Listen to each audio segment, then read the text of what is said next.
Kisah penyamaran Aditya, si pemuda kaya, yang bekerja sebagai pelayan restoran, episode 38.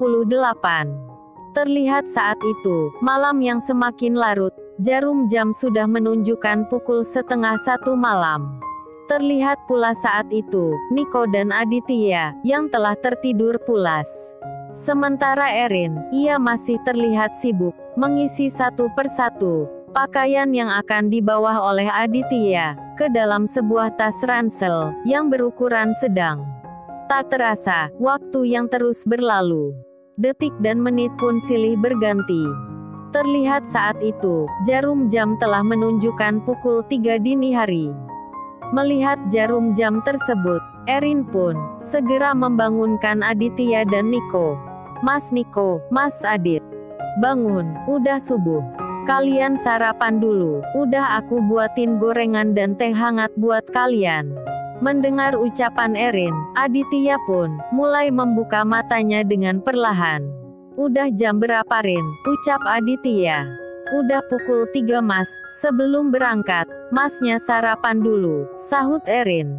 "Ya udah, kalau gitu, aku mandi dulu," ucap Aditya, lalu membangunkan Niko, yang saat itu masih terlelap. "Nik, bangun Nik, udah pukul 3 nih." Apaan sih Dit? Orang masih ngantuk juga," sahut Niko.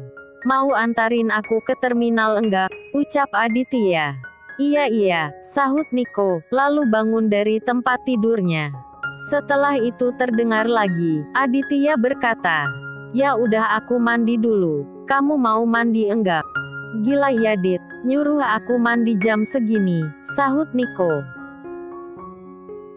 Mendengar ucapan Niko, Erin pun berkata, "Mas Adit, kalau mau mandi, tuh Erin udah panasin air untuk kalian."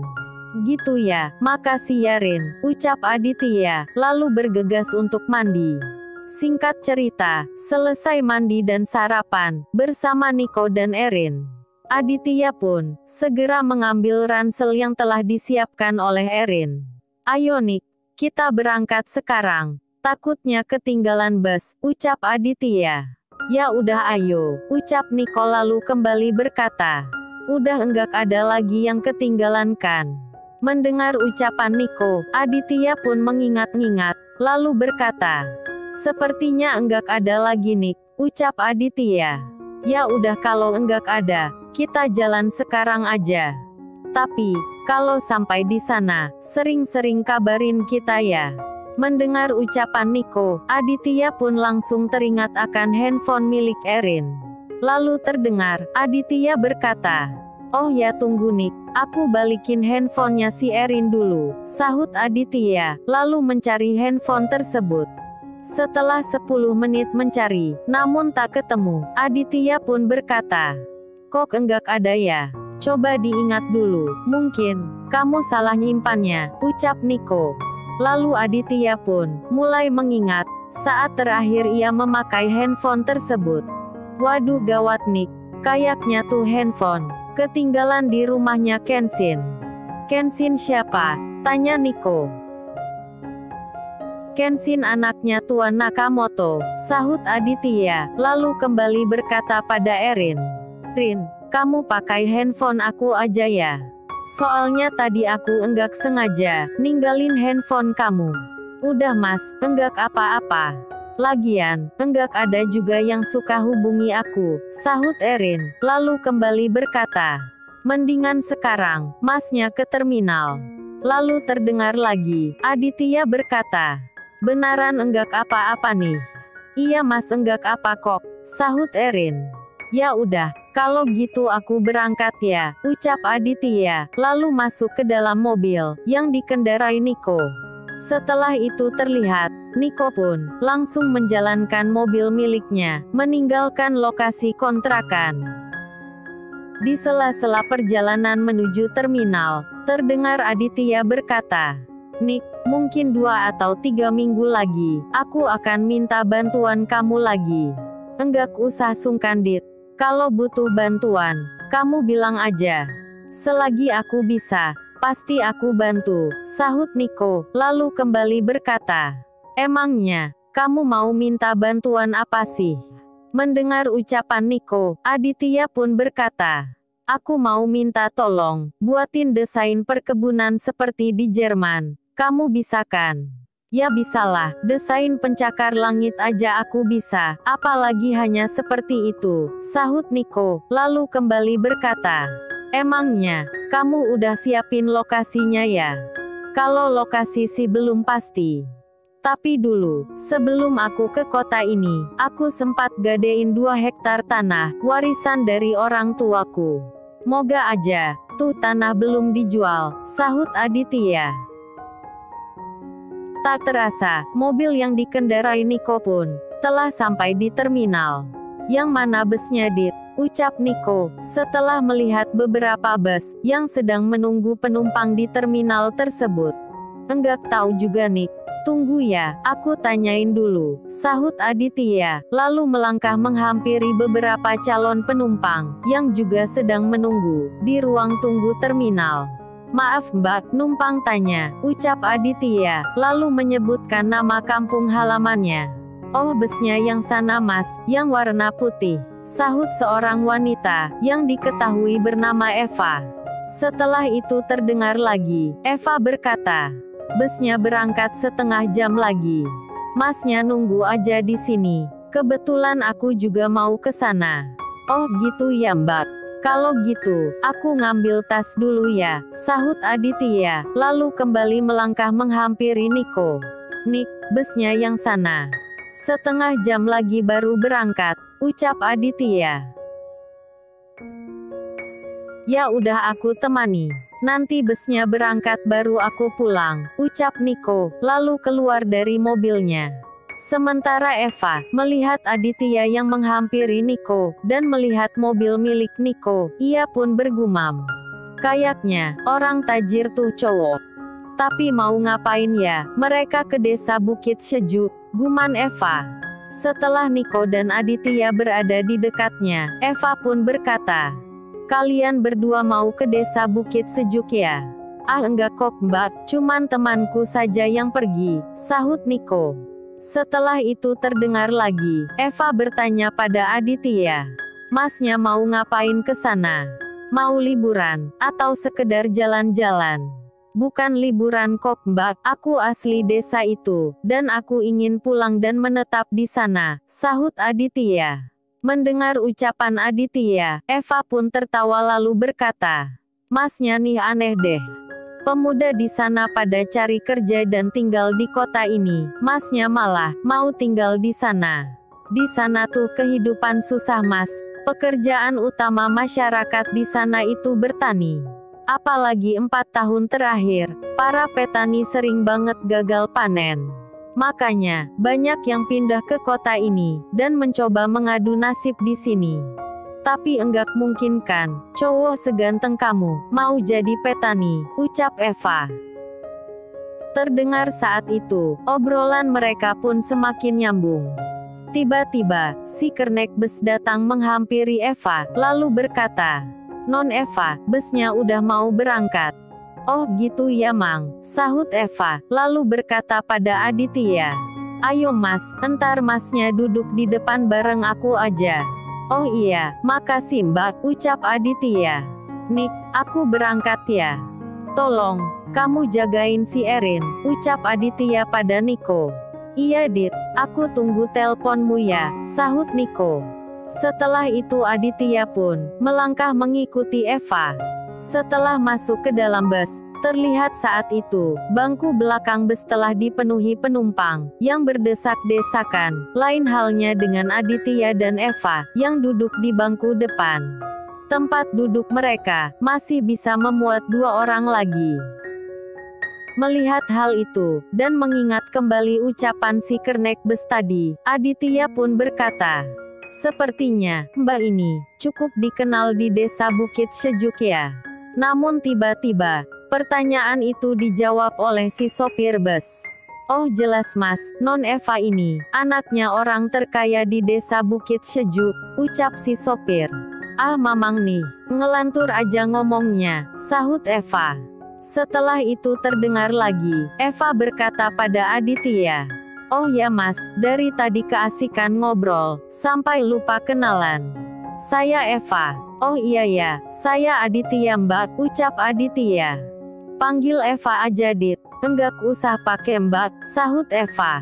Setelah mendengar ucapan si sopir tadi, Aditya pun berucap dalam hati. Dulu setahu saya, orang terkaya di desa adalah Juragan Risman. Berarti, ini si Eva anaknya Juragan Risman, gumam Aditya. Singkat cerita, 4 jam sudah, bus yang ditumpangi Aditya, berangkat meninggalkan terminal. Terlihat saat itu, Cindy yang telah berada di kontrakan milik Aditya, ia pun, langsung bertanya pada Erin. Rin, Adityanya mana? Mendengar pertanyaan itu, Erin terlihat gugup. Karena tak mendapat jawaban, Cindy pun kembali berkata, "Loh kok diam sih Rin? Aduh, gimana ngomongnya nih?" gumam Erin. "Rin, aku nanya sama kamu loh, soalnya, Papa mau bicara dengan dia," ucap Cindy. Setelah terdiam cukup lama, Erin pun berkata, "Anu Kak Cindy, Adityanya enggak ada, enggak tahu dia kemana. Soalnya, semua pakaiannya ia bawa." "Maksud kamu, Aditya pergi," ucap Cindy. "Iya kak, mungkin waktu Erin lagi tidur, soalnya pas Erin bangun, dia sudah enggak ada lagi."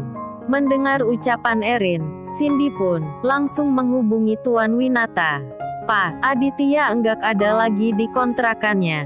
Semua pakaiannya ia bawa," ucap Cindy.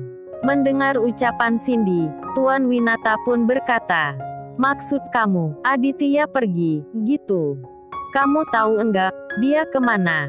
"Enggak tahu pak, katanya si Erin, mungkin dia perginya subuh tadi, soalnya enggak ada yang tahu." "Ya udah, coba kamu tanya ke teman-temannya, mungkin aja, dia nginap di rumah salah satu temannya. Kalau udah ada kabar, kamu langsung hubungi papa," ucap Tuan Winata, lalu menutup panggilan tersebut. Setelah itu terdengar, Cindy berkata, "Rin, kalau ada kabar tentang Aditya, tolong kabarin aku ya." "Iya kak, nanti aku kabarin," sahut Erin.